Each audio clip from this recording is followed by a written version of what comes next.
Welcome to TalkFCB and welcome back here to the channel, guys. Happy Sunday to all of you guys, because you know what, in today's video, we're coming into this. Barcelona, it's been a while, we are top of the league. Barcelona, top of La Liga. That's how I want to open this video, because right now, and as it's going to stay for this weekend, Barcelona are back on top. Somehow, we are at the summit after Real Madrid yesterday lost to newly promoted Mallorca. A 1-0 defeat, a big shock in some ways, Real Madrid falling down there, and a stunning Dani Parejo free kick denying Atletico Madrid against Valencia. That's an absolute wonder goal there from Parejo, which gave Valencia the draw, and which basically meant the only team there out of the top three to win at the weekend was Barcelona, and that sees us top of La Liga. But in today's video, guys, we are going to be once again going through some of your questions, and especially following on from yesterday's victory against Eibar, there are certainly some things that I'd like to discuss, and we are going to kick right off here with a good question coming in from Warren. He says, what did you think of Umtiti's performance yesterday? 3 interceptions and 9 clearances for him. However, Longley was the leader in the back line. Well, firstly, thank you there to Warren. He's been doing my homework for me. Good stats there on the side of Samuel Umtiti, but I think, to be honest, Umtiti yesterday was very good, considering it was his very first game competitive football for Barcelona since May 2019. That's a long time there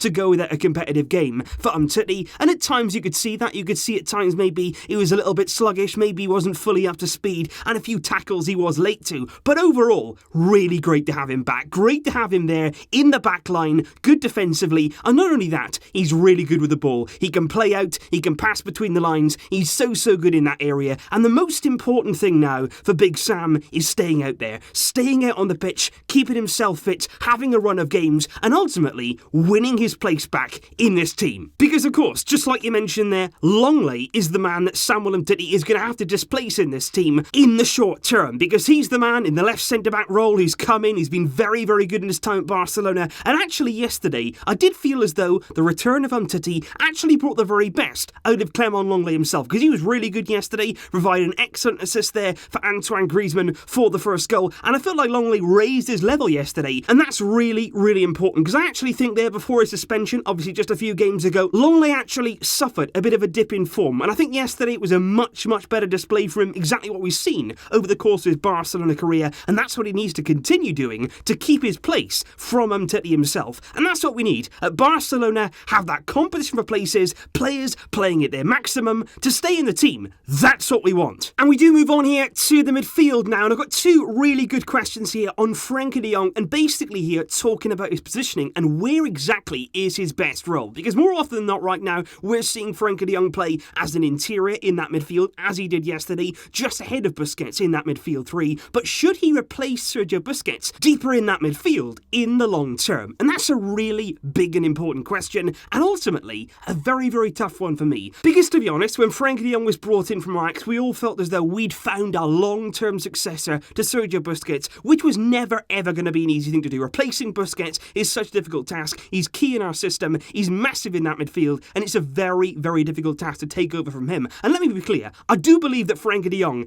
can play that role, and he can take over that enormous weight in that holding midfield position that's been occupied for many years by Sergio Busquets. But should he? Because when you watch him as an interior, when you watch him there a bit more advanced in that midfield, he has so much quality and so much variety in his game that he can do so many different things. And that's the thing about him. Would you see all of that quality, all of those characteristics, if you played him that bit deeper in midfield? Would you see it as often? Would you see the driving runs, linking up there very closely with the front 3, even running in behind, getting close to the goal, possibly even scoring goals? Would you see that from that deeper lying midfield position? And that's the big question. And it would be really difficult for me actually to limit De Jong in what he can do, actually there put him down to one specific position and anchor him there and basically say, you can't do that, you can't do that. You want to let him go out there and be free and actually show us all that quality, and it would be a huge shame to actually limit what he can do in that midfield. And that's why to me it's going to be very interesting to see what happens to him in the long term. Where exactly is he going to play? That's going to be a big question. And of course, course, it is a nice problem to have. At the end of the day, we have a player here who is exceptional in holding midfield, but can also play so well and has so much quality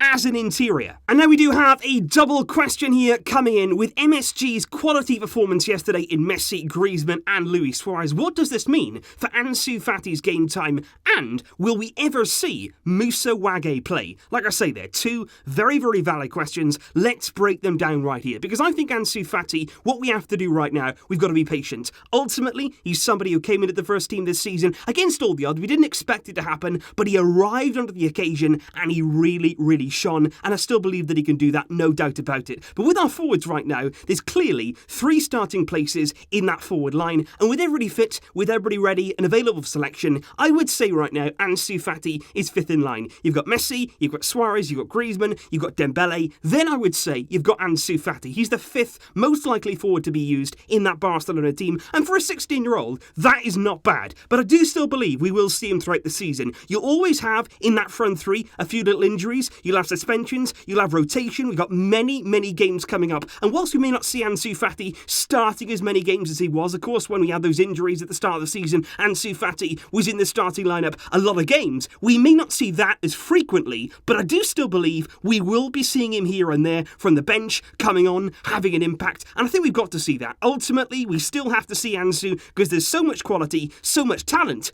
and he still does deserve some minutes in this team. As for Moussa Wagué, though, sadly, I'm not so optimistic, and that's a real shame for me, because I think in the summer, when we promoted Moussa Wagué, it was exciting amongst us all. We were all feeling like maybe this season he would get a few minutes to really show what he could do in the first team, and especially after Valverde had said that Sergio Roberto would no longer be playing at right back, he would be playing in midfield, and then you thought, okay, if Semedo's not playing, Wagué is going to be given his chance, and that could be massive this season. But no, that hasn't happened. And by no, what I mean is, Moussa Wagué has not appeared for a single minute for Barcelona this season, and that's incredible, especially when you consider the circumstances under which he played this season. It's incredible we haven't even seen him for a single second. Because think about it, we have had a complete crisis at left back. We've just seen Alba out, Junior out, injured at the same time, and then you played Semedo in that left back slot. When you play there, your first choice right back, as a left back, you're thinking surely now Moussa Wagué is going to get some minutes. Surely at some point Moussa Wagué here is going to get an opportunity, but no, he hasn't had a single minute, and I can't believe that. Because why promote him to the first team? Why bring him in here if there was no genuine plan to actually play him this season? If we didn't want to play him, if we didn't want to include him, that's absolutely fine, but send him out on loan. Send him out on loan there to a La Liga team, get some experience, get some playing time, because right now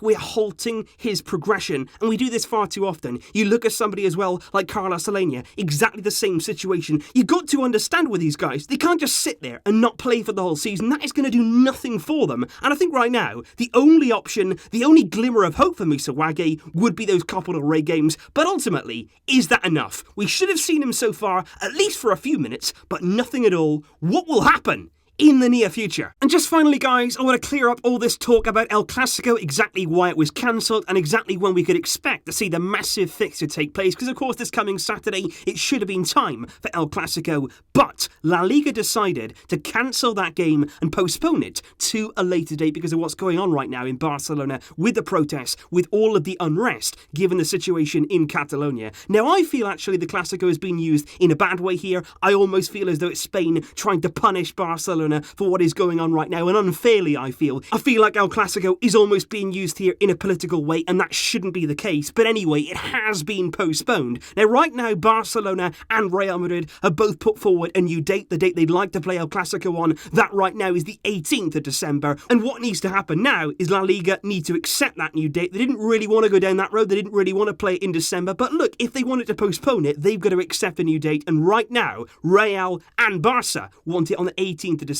Tomorrow it will be announced the new date. We'll have to wait and see whether that is confirmed and accepted. But right now, next weekend, El Clasico is not set to go ahead, and it does look like it's going to be rescheduled for December. And so that just clears up exactly what is going on right now, guys. Thank you indeed for all of your questions. I really do appreciate it. So many of those, of course, I haven't answered. But look, we'll be doing this a lot more often. I really do enjoy this type of video where I can answer your guys' questions and particularly get you involved in the channel. That's what we want here. It's a big community. I really enjoy you listening to your your thoughts and also hearing your questions, so certainly expect more of this. And this week, of course, coming up on Wednesday, it's Barca against Slavia Prague, and lots of videos coming up in the build-up to that game, and some more. Thanks as always for watching, guys, but until next time, as always, Vasca El Barça.